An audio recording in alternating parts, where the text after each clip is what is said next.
Bonsoir Marc. Bonsoir. Merci beaucoup d'être là. C'est moi qui vous remercie. Ça me fait plaisir de vous voir, je vous vois partout en fait. C'est vrai que depuis... Un peu trop. Oh, ça, trop, je ne sais pas, vous croyez? Je pense que dans mon milieu, la magistrature, c'est sans doute beaucoup trop. C'est vrai qu'il y a des portraits, il y a des interviews. Ouais. Alors évidemment, depuis novembre, plus encore, mais vous êtes une personnalité qui occupe une place très à part. Le journal Marianne a publié un sondage sur les personnalités qui pourraient rentrer dans un gouvernement d'union nationale et vous y étiez. Oui, j'ai vu ça. Bon, je ne sais pas trop ce que j'y ferais si le sondage ne le disait pas. Tiens, donc ministre de la Justice peut-être? Je trouve que la justice en France ne devrait pas avoir de ministère. Le ministère de la Justice, c'est l'exécutif. Il y a des pays comme en Italie où c'est complètement coupé. Et vous pensez que ça permettrait une plus grande indépendance, finalement, de la justice, chaque pouvoir de son côté? Voilà, tout à fait. Ouais. Cette façon de vous voir de la part des Français comme une personnalité à part, à votre avis, ça vient d'où? Il y a un besoin d'homme providentiel dans un moment de crise et il se trouve que vous avez une compétence sur ce sujet qui angoisse les Français? Alors, si c'est ça, ça me gêne un peu parce que je ne crois pas du tout en l'homme providentiel. Les gens partent, reviennent, il faut créer des systèmes qui fonctionnent bien. Ça ne peut pas être des individus. Mais peut-être que tout simplement, ils ont besoin de quelqu'un qui ait le courage de créer ce système. Et que finalement, la popularité de personnes comme vous, ça se nourrit de la carence du politique. Vous êtes un des premiers d'ailleurs à avoir mis le doigt sur certaines carences du politique. Quelques semaines avant les attentats de novembre, vous avez quand même donné une interview dans laquelle vous expliquiez à quel point il fallait absolument prendre conscience qu'il y allait y avoir des attentats. Oui, parce qu'en fait, alors le mérite, c'est peut-être pour ça que certaines personnes trouvent intéressant ce que je dis, c'est que c'est pas que je réfléchis pas à ce que je dis, c'est que je dis ce que je pense, mais je dis que c'est pas une façon. Je suis candidat à aucune élection, donc quand je le dis, je cherche pas à être du bon côté. Vous savez, par exemple, des chances de nationalité, j'ai lu les sondages, les Français sont pour. C'est pas mon cas. Non. Je veux dire, je suis contre. Essayer de l'expliquer. Pourquoi êtes-vous contre? Vous pensez que c'est du pur symbole? C'est vrai que ça n'a pas d'utilité pour éviter les attentats. Ça, d'accord. Non, ça on le sait tous. Voilà. C'est pas le problème, voilà. en fait. Je suis aussi juriste. C'est un défaut, là, par contre. C'est-à-dire que... Non, mais de ce point de vue-là, c'est-à-dire que pour moi, une peine, ça doit ou punir. Mais là, le problème, c'est qu'ils s'en moquent de plus être français. Oui, totalement. Voilà, bon. Ou alors, ça sert justement à reclasser, amender, etc. Et là, non plus, c'est pas entière nationalité française. Donc, grosso modo, c'est une peine qui sert à faire plaisir au peuple. Est-ce qu'on n'a pas besoin de recréer de la cohésion, quitte à dire, ces gens-là se sont exclus des valeurs que nous partageons? Beaucoup de criminels s'excluent des valeurs de la société. Enfin, je ne suis pas du tout sûr qu'un tueur en série ne s'exclut pas quelque part des valeurs. Bon. Et puis c'est une question de responsabilité. S'ils sont nés en France, s'ils ont une autre éducation et s'ils sont devenus des criminels, c'est à la France de les gérer. Vous êtes amené à vous exprimer sur ce genre de sujets, qui sont des sujets éminemment politiques. Vous me dites, je ne suis candidat à rien, je ne cherche rien, mais vous avez été sollicité parce que j'imagine que justement, vous comptez maintenant, votre parole pèse. Oui, clairement, je le serai peut-être encore. Il n'y a rien qui jusqu'à présent m'a intéressé, parce que moi, c'est vrai que je me vois mal dans un parti politique, en tout cas. Un côté professionnel, un côté rouage, un côté... Compromis. Compromis, oui, parce qu'en fait, vous êtes plus libre dès que voilà. Alors, s'il y avait des solutions qui étaient beaucoup plus remuées cocotiers avec des gens qui sont apolitiques, ça pourrait être intéressant. Vous pourriez envisager. Ça, à la limite, oui. Ouais, parce qu'au bout d'un moment, on en a ras-le-bol. Au bout de 25 ans de magistrature, à voir à quel point on fonctionne mal, c'est un peu déprimant. Quand j'avais 25 ans, je commence ma carrière de magistrat. On n'avait pas de moyens et tout. Il me dit, ça va s'arranger, ça peut pas être pire. Et vous tombez sur un domaine, en plus, qui, à l'époque, n'était pas forcément... on ne devinait pas forcément que ce serait le nœud de tous les enjeux aujourd'hui. Quand j'ai commencé l'antiterrorisme, c'était en 2000. On se prenait des coups. Moi, je me souviens de ma première audience... alors, je vais un peu faire de la délation, entre guillemets, mais ma première audience, c'était un dossier GIA, comme procureur. Je crois que le titre était « Il voit des islamistes partout ». Enfin, grosso modo, à l'époque, on niait le terrorisme islamique. Bien sûr, mais comme on niait la montée de l'islamisme radical dans les banlieues, donc comme on niait la parole de tous ces professeurs qui sentaient monter ça, vous faites partie des gens qui peut-être ont vu quelque chose avant d'autres. Alors, je le voyais, d'un autre côté, je me disais, est-ce que je ne vois pas la frange la pire? Est-ce que vous doutiez? Et oui, parce que quand vous êtes magistrat, vous voyez effectivement des criminels, vous vous dites, bon, ils ne reflètent pas forcément... Or, maintenant, je sais que ce n'est pas vrai. Je me suis rendu compte petit à petit, les gens qu'on a devant nous, ils reflètent une image de la société d'où ils sortent. Quelle image de la société? Comment vous définiriez ça? Dans certains endroits de France, un jeune qui part faire le djihad en Syrie, il n'est pas une bête curieuse. Il est quelqu'un qui, autour de lui, a des amis, voire de la famille, qui ont les mêmes opinions que lui, mais qui n'ont pas franchi le cap. Donc, pour quelqu'un qui part, vous pouvez être sûr qu'il y a quand même une frange autour de lui. C'est un terreau, vous voulez dire. Il y a un terreau. Ouais. Vous avez des enfants. Oui. Vous avez eu, à certains moments, peur pour eux. Je veux dire, vous avez, par exemple, donné des alertes, dit attention, il peut y avoir des attentats dans des salles de spectacle. Est-ce que vous vous êtes dit, je ne peux pas laisser mes enfants aller dans des salles de spectacle? Non, parce qu'en fait, je suis très papa poule et en fait, j'ai peur pour eux pour tout. Ils traversent la rue, scooter, voilà. Donc ils n'ont pas le droit du tout d'aller au concert parce que de toute façon, ils pourraient faire des mauvaises rencontres, c'est ça? S'ils veulent aller au concert, ils viennent avec moi. D'accord, oh oui, voilà. D'accord. Mais vous avez évidemment quitté le pôle antiterroriste et depuis, vous avez publié un roman. Oui. Pas un essai, pas une réflexion sur le système judiciaire, sur la lutte antiterroriste, mais un roman. Pourquoi? Je vais faire une réponse un peu égocentrée. J'avais envie d'écrire un roman. Pourquoi? Parce que quand on a écrit 3 essais et qu'on aime l'écriture, on a envie de voir si on en est capable.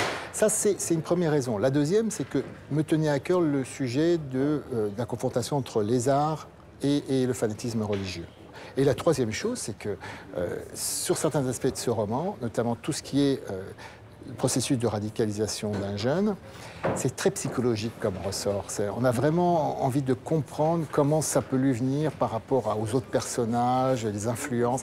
Donc ça se passe en Tunisie, et donc c'est un processus de radicalisation d'un jeune homme qui est musulman au départ, qui est dans une famille où il y a tout, on va dire, les déterminismes sociaux, culturels de l'islam. Les jeunes que vous avez croisés, vous, dans votre travail, c'était des jeunes Français. Ce sont les mêmes processus? Non. Parce que ce qui a été frappant dans les différents attentats qu'on a vus, c'est de voir des jeunes gens qui ont grandi en France, qui sont allés sur les bancs de l'école française, prendre des kalachnikovs et tirer sur d'autres Français. Ce processus-là, il se construit comment selon vous, à partir de tout ce que vous avez observé? Vous avez dedans, effectivement, différents, malgré tout, degrés de connaissance de l'islam, intellectuel, d'âge aussi. Mais il y a quand même, malgré tout, une volonté de revanche. Il faut dire la vérité. C'est-à-dire, c'est pas mal de ces jeunes, il y a une certaine haine qui s'est développée de la France. Alors, ils sont nés en France, ils ont été éduqués en France. Pour 20 000 raisons, ils ont des frustrations très importantes, ils n'ont pas trouvé leur place, ou pas, parce qu'ils ont développé une psychopathie. Enfin, il y en a qui sont complètement psychopathes aussi. Hein. Ils partent là-bas et ils ont envie de se venger de la France. C'est un des moteurs. Tout le monde n'a pas cet état d'esprit, et ça dépend des époques. Les premiers qui partaient contre Bachar n'étaient pas comme ça. Il y avait un côté, je ne sais même pas si je vais être à l'ASL, Al-Nosra, l'État islamique n'existait pas. Maintenant, ceux qui partent, c'est clair que c'est vraiment... l'État islamique. Voilà, c'est l'État islamique et c'est parraine pour la France. Et s'ils peuvent revenir nous faire un attentat, ils le feront. C'est une radicalisation de l'islam ou c'est une islamisation de la radicalisation? Alors, les jeunes qui sont dans un état d'esprit de révolte se radicalisent assez facilement. Mais c'est vrai que ces jeunes-là, qui sont une bonne part, n'ont pas de fond religieux, en fait. C'est pour ça que je dis souvent, on ne peut pas les déradicaliser, ils ne sont pas radicalisés. Ils connaissent rien à l'islam. Ils prennent le drapeau de l'État islamique, mais enfin, il n'y a rien, il n'y a pas de fond, il n'y a pas de connaissance, ce qui pose un problème, parce qu'on ne pourra pas les déradicaliser. Vous dites on ne peut pas les déradicaliser. Ce sont des criminels dans ce cas-là. On fait quoi? Ce sont des criminels, en fait. Ce sont des criminels qui veulent assumer leur toute-puissance, tuer, se battre, se venger. Et pour eux, il faut mettre un peu la religion de côté. Des gens comme Nemouche, par exemple, c'est quelqu'un qui a un passé tellement lourd de violence. Mehdi Nemouche, c'est celui qui avait attaqué le musée de Bruxelles et tué 4 personnes. Ce gars-là, il l'aurait tué de toute façon, j'en suis persuadé. Oui, lui, c'était un profil visiblement ultra-violent. Il y en a comme ça. Bon, il tue au nom de l'islam. Bon, c'est comme si Sali qui a tué son patron. Il prend la tête. Là, on a affaire à quelqu'un, si vous voulez, on ne peut pas dire qu'il fait ça au nom de l'islam ou au nom d'un groupe terroriste, même s'il revendique l'État islamique. Donc ça mélange tout. Et le problème, c'est qu'on est passé d'Al-Qaïda à l'État islamique. L'État islamique recrute n'importe qui. Peut-être que la force justement de l'État islamique, c'est de réussir à faire en sorte que n'importe quel psychotique décompense sa psychose en se réclamant de parce qu'ils recrutent, ils sont d'accord pour prendre n'importe qui dans leur rang. Voilà. Il n'y a pas de tri. Vous disiez tout à l'heure que dans votre roman, vous avez voulu voir comment on confrontait l'art à la radicalisation religieuse. Expliquez-moi ça. Je prends à l'inverse. Ils ont une détestation de l'art. Ils ont une détestation du fait que l'homme crée, copie Dieu pour eux. Enfin, c'est ce qui leur revient, le leitmotiv, l'homme n'a pas le droit de copier Dieu. D'où le fait qu'il n'a pas le droit de représenter des images. Exactement, il n'a pas le droit, parce qu'on a beaucoup parlé de Charlie Hebdo, mais de toute façon, il ne peut même pas dessiner un être humain, il n'y a pas que le prophète. Bon, on appelle les religions iconoclastes. Exactement. Et donc, il faut aller plus loin. Pourquoi ça? Je pense vraiment que des groupes comme l'État islamique, que l'islamisme radical est un totalitarisme, une espèce de fascisme, et que tout ce qui permet à un individu de s'individualiser les gêne. Et un artiste, c'est rien de pire. Un artiste, il s'exprime en dehors. C'est l'expression de l'individu par excellence. Et il déteste l'art, mais il y a aussi le fait qu'il soit puritain. Alors, des tartuffes de l'islam, pour moi, attention. Mais tout ce qui peut attirer le désir de l'homme, c'est pour ça qu'ils voilent leur femme, que la femme ne peut pas danser, chanter, tout ça va attirer le désir de l'homme, donc ça, il faut proscrire à tout prix. Et les arts provoquent le désir, c'est objectif. Pourquoi je choisis la Tunisie aussi? Il y a des galeries de peinture, il y a des artistes qui prennent des risques très importants. Il y a eu plein d'exemples de violences, de menaces de mort, de galeries saccagées en Tunisie pendant la montée d'Ennahda. Les artistes sont tenus de choc, etc. Ce qui fait qu'aujourd'hui encore en Tunisie, il y a des artistes, il y a des galeries de peinture. Les femmes ont tenu choc aussi dans la rue, sur le statut de la femme. Elles ont maintenu leur liberté, leur droit de ne pas se couvrir, bien sûr. Donc c'est en fait la société civile elle-même, et là on ne demande pas, c'est pas l'état d'urgence, c'est pas des policiers ou des magistrats, qui résistent contre la société islamisée. C'est quand même le fondement. Si eux, ils abdiquent, ils ont gagné de toute façon. Vous pourrez faire ce que vous voulez, ça change rien. Et dans une société comme la nôtre? Il y a ce danger. Si demain, on ne va plus boire d'alcool parce que, je ne sais pas, dans la salle, il peut y avoir des musulmans que ça peut gêner, si les femmes se voilent, si on interdit les concerts, même pour des raisons de sécurité, etc., ils vont imposer leur façon de voir. Et j'allais plus loin, si on change la Constitution, parce que c'est de l'actualité, on pourra dire qu'un groupe terroriste a réussi à faire changer la Constitution de la France. Et toutes ces reculades, nous, c'est quand même une victoire pour eux. Vous vous êtes battu pendant 10 ans sur ces sujets-là, et en plus en alertant sur les défauts, les dangers, etc. Aujourd'hui, la loi française fait que vous avez dû quitter votre poste. Vous êtes aujourd'hui juge aux affaires familiales à Lille. On arrive à se sortir de 10 ans sur le sujet le plus crucial pour la société française? C'est très difficile. Si c'était un sujet dont personne ne parlait actuellement, vous voyez, j'aurais pas de difficulté trop à me désintoxiquer. Comme c'est un sujet crucial, c'est très difficile pour moi de décrocher de ça. On ne peut pas m'avoir demandé de me spécialiser une première fois au parquet antiterroriste. On m'a fait revenir pour venir à l'instruction. J'étais à La Réunion à l'époque. Donc, si vous voulez, et après dire, finalement, votre spécialisation, vous avez lu beaucoup, vous avez beaucoup appris, mais non, on s'en fout, ça me paraît un peu dur. Vous vivez cette situation comme une frustration ou comme un exercice d'humilité, un apprentissage? Au début, je suis arrivé, je me suis dit, je vais vivre ça comme un exercice d'humilité. Alors, soit je suis pas assez humble, ce qui n'est pas complètement exclu, mais bon, on ne peut pas imaginer plus grand écart, il faut comprendre ça. J'ai fait 25 ans de pénal, des dossiers lourds, pas que du terrorisme d'ailleurs. Et là, juge d'affaires familiales, c'est trop. Je trouve ça un peu absurde. Mais ça paraît assez incroyable pour un observateur extérieur. On se dit qu'évidemment, au poste que vous occupiez, vous avez côtoyé tous les politiques essentiels. Il n'y en a pas un qui vous a dit « Attendez, on va faire quelque chose parce qu'on a besoin de vous ». Pas un seul. C'est de ma faute. J'aurais pu aussi courber l'échine et dire je trouve super la loi sur le renseignement. Vous voyez, ça a commencé là. Oui, vous pensez que du coup, on ne vous a pas. Mais je suis sûr que la bascule s'est faite là.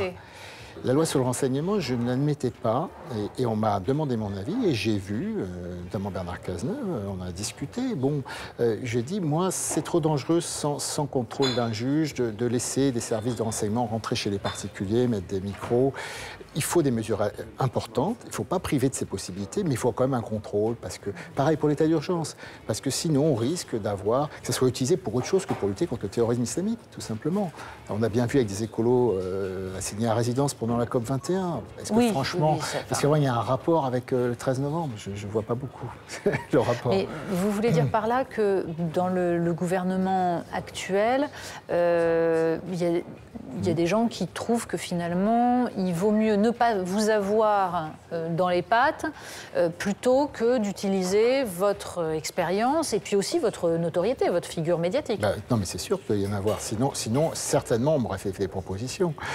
Ça, c'est une lutte interne. Quand on a vécu l'antiterrorisme, la place du judiciaire, c'est David, hein, il y a Goliath, hein, le service de renseignement. Donc, pour faire son trou, c'est de la lutte. C'est vraiment défoncer dedans. Pour faire progresser certains dossiers, c'est le même principe. D'autant que vous avez géré des dossiers qui étaient des dossiers très politiques. Oui, l'affaire Karachi, elle gênait suffisamment le pouvoir pour qu'on vous ait mis des bâtons dans les roues. Puisque c'était des histoires de rétrocommission. Mais après, j'ai eu l'impression dans certains dossiers que ça gênait le nouveau pouvoir. Le Rwanda, je trouvais que ça gênait plus la gauche. Bien sûr. Et puis les moines de Tibérine, tout le monde, de toute façon. Voilà. Donc en fait, vous êtes puni? Non, on ne peut même pas dire ça. Je suis mis dans le lot commun de ce qui arrive à d'autres magistrats. Il n'y a pas eu de sort différent fait pour moi. Donc, ce n'est pas une punition. Vous qui êtes médiatisé, justement, on connaît tout de vous. On sait quels sont vos hobbies, vos violons dingues, on vous a vu jouer de la guitare. Vous êtes un people maintenant, non? Alors, ouais, voilà, c'est vrai qu'il faut que je fasse attention à ça. Par rapport à l'image de juge, etc. J'ai vu les premières critiques de ça dans un ou deux journaux. Vous êtes sensible à ces critiques? Non, mais je suis sensible à l'idée que, attention, faut quand même rester les pieds sur terre, il ne faut pas que l'ego l'emporte. Je suis sensible à ça voilà, c'est ambigu comme sentiment. Quand on a été connu pour ses dossiers, pour son travail, retomber complètement dans l'anonymat du jour au lendemain, c'est quand même pas évident, il faut reconnaître. Vous allez à des émissions de télé, etc. Et puis après, je coupe tout, et puis je vais être JAF combien de temps. Quand vous avez fait ce qui est le plus intéressant, c'est difficile de faire. Vous pouvez faire que des choses moins intéressantes. Et c'est ça mon problème dans la magistrature. Oui, mais ça doit en agacer plus d'un. Ça, c'est bien possible. Et bon, ça encore, ça ne me gêne pas trop d'agacer. C'est pas quelque chose qui me traumatise. Mais en tout cas, c'est vrai qu'on vous souhaite, disons, de trouver votre voie et de ne pas forcément rester dans votre studio de Lille à jouer de la guitare tout seul. Voilà, oui, c'est sûr. Non, mais il y aura la vie, c'est des hauts et des bas. Enfin, je veux dire, voilà. En tout cas, je vous assure que le soir, quand je rentre, je ne me mets pas à pleurer tout seul dans mon coin. Bon, j'ai plus de ressort que ça, donc ça va. Alors, on est rassurés. Merci. Écoutez, merci.